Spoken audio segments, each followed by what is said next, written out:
ವಿಶ್ವವನ್ನಾಳುವ ಪರಮೇಶ್ವರ. ಬಡವರು ಕಷ್ಟಪಡುತ್ತಿರುವುದನ್ನು ನೋಡಿದರೆ ನಿನಗೆ ಸಂತೋಷವಾಗುತ್ತದೆ.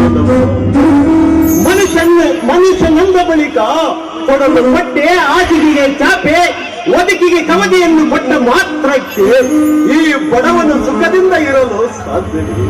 ಇಲ್ಲ ಇಲ್ಲ, ಬಡವನು ಸುಖದಿಂದ ಇರಲು ಸಾಧ್ಯವಿಲ್ಲ. ಏಕೆಂದರೆ ಅವನಿಗೆ ಹೊಟ್ಟೆ ತುಂಬ ಅನ್ನ ಇದ್ದರೆ ತಾನೇ ಅವನು ಸುಖದಿಂದ ಇರಲು ಸಾಧ್ಯ. ಇಂತಹ ಹೊಟ್ಟೆ ತುಂಬುವ ಅನ್ನವನ್ನು ಆ ಕಪಟ ಶ್ರೀಮಂತರ ಕಾಲಿಗೆ ಮುಡುಪಾಗಿ ಇಟ್ಟಿರುವೆ ಅಲ್ಲಮ್ಮ. ಇದು ಯಾವ ನ್ಯಾಯ ದೇವ? ಬೇಡವಪ್ಪ, ಬೇಡ. ಬಡವರನ್ನು ಕಣ್ಣೀರಿನಲ್ಲಿ ಕೈಗೊಳಿಸಬೇಡ ದೇವ. ಬಡವರನ್ನು ಒಮ್ಮೆ ಕಣ್ತೆರಲು ನೋಡು ದೇವ, ಒಮ್ಮೆ ಕಣ್ತೆರಲು ನೋಡು.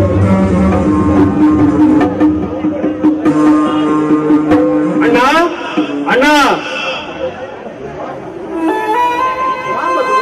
ಏಕೆ ಕಾಲೇಜಿಗೆ ಹೋಗಲಿಲ್ಲವೇನಪ್ಪ? ಶ್ರೀ ಗುರು ನೀಲಕಂಠೇಶ್ವರ ಜಾತ್ರೆ ಪ್ರಯುಕ್ತ ಇಂದು ಕಾಲೇಜಿಗೆ ರಜೆ ಇದ್ದಾನ. ಅದಕ್ಕಾಗಿ ಹಾಲಿನ ನಮಗೆ ದುಡಿಯುತ್ತಿರೋದನಿಗೆ ಸ್ವಲ್ಪ ಸಹಾಯ ಮಾಡಿದಂದು ಇಲ್ಲಿಗೆ ಬಂದರಣ್ಣ. ಬೇಡ ಮಧು, ಬೇಡ. ಈ ಕೆಲಸ ನೀನು ಮಾತ್ರ ಮಾಡಲು ಬೇಡ. ಏಕೆಂದರೆ ನಾನು ಓದದೆ ಎಪ್ಪಟ್ಟಾಗಿ ಹೋಗಿದ್ದೇನಪ್ಪ. ಅದಕ್ಕಾಗಿ ಯಾರಾದರೂ ಬಂದು ಖಾಲಿ ಪತ್ರದಲ್ಲಿ ಸಹಿ ಮಾಡಿದರೆ ಹಿಂದೆ ಮುಂದೆ ಓದದೆ ಎಪ್ಪಟ್ಟನ್ನು ಹೊತ್ತು ಬಿಡುತ್ತೇನೆ. ಆದ ಕಾರಣ ನೀನು ನನ್ನ ಹಾಗೆ ದೊಡ್ಡನಾಗಬಾರದಪ್ಪ. ಚೆನ್ನಾಗಿ ಓದಿ ವಿದ್ಯಾವಂತನಾಗಿ ದೊಡ್ಡ ನೌಕರಿ ಪಡೆದು ಈ ಭಾರತ ಮಾತೆಯ ಸೇವೆ ಮಾಡುತ್ತಾ ಸುಖದಿಂದ ಇರಬೇಕೆಂಬುದೇ ನನ್ನ ಆಸೆ. ಅಣ್ಣ, ನಮ್ಮ ಓದಿನ ಬಗ್ಗೆ ಅದೆಷ್ಟು ಚಿಂತೆ ಅಣ್ಣ ನನಗೆ. ಅಣ್ಣ, ನಮಗಾಗಿ ಇಷ್ಟು ಕಷ್ಟಪಡುತ್ತಿರೋ ನೀನು ನನ್ನಿಂದ ಏನಾದರೂ ಕೇಳೋಣ. ನೀನು ನೌಕರಿ ಸಿಕ್ಕ ಮೇಲೆ ಈ ನಿನ್ನ ಕೂಲಿ ಅಣ್ಣನಿಗೆ ಒಂದು ತುತ್ತು ಅನ್ನ ಹಾಕುವೇನಪ್ಪ? ಅಣ್ಣ, ಎಂಥ ಮಾತನಾಡುತ್ತಿಲ್ಲ ಅಣ್ಣ. ನಮಗಾಗಿ ಹಗಲಿನ ದುಡ್ಡ ನೀನು ಬೆಳೆಸಿದ ಸಸಿರಣ್ಣ.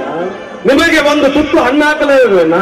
ಅಣ್ಣ, ನನಗೆ ನೌಕರಿ ಬಂದ ಮೇಲೆ ನಿನ್ನನ್ನು ಮತ್ತು ರಣಧೀರ ಅಣ್ಣನನ್ನು ಹೂವಿನಂತೆ ಸಾಕುತ್ತೇರಣ್ಣ.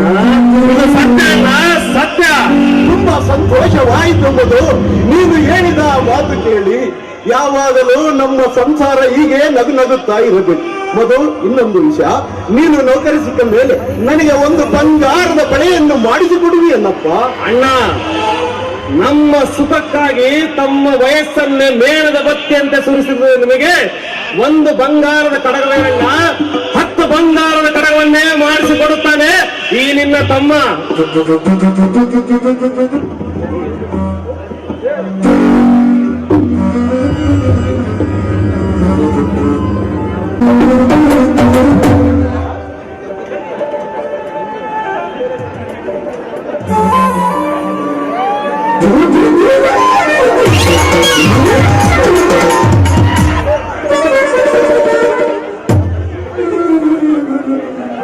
ಯಾರಮ್ಮ ನೀನು? ಬಿಡು ನನ್ನನ್ನು.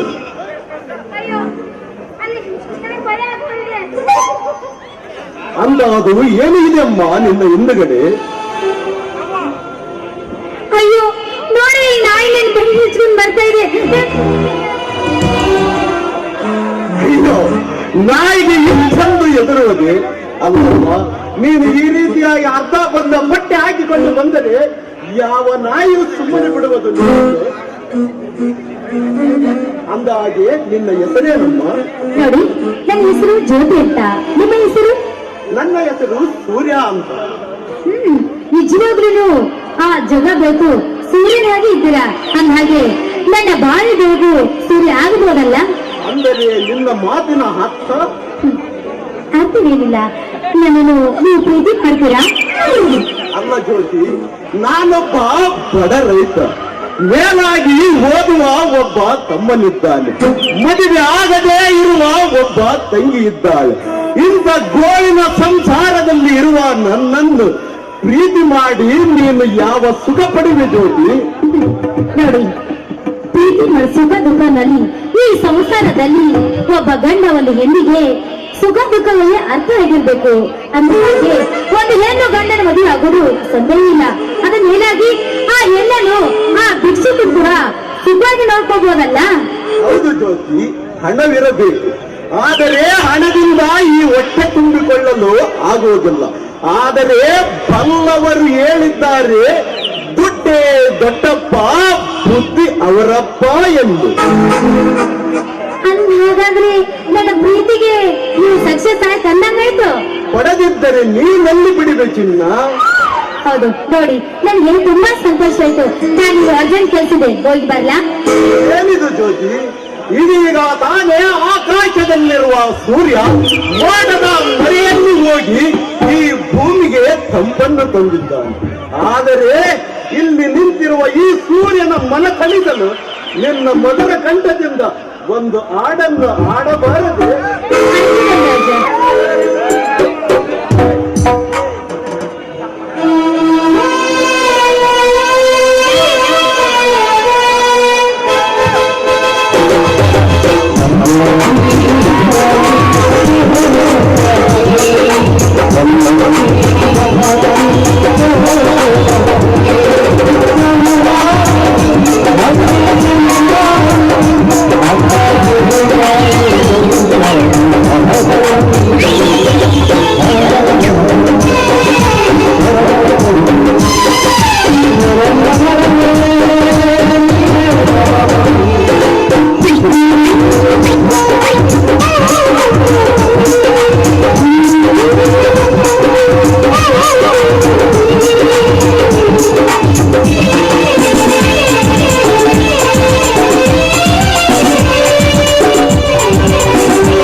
Thank you.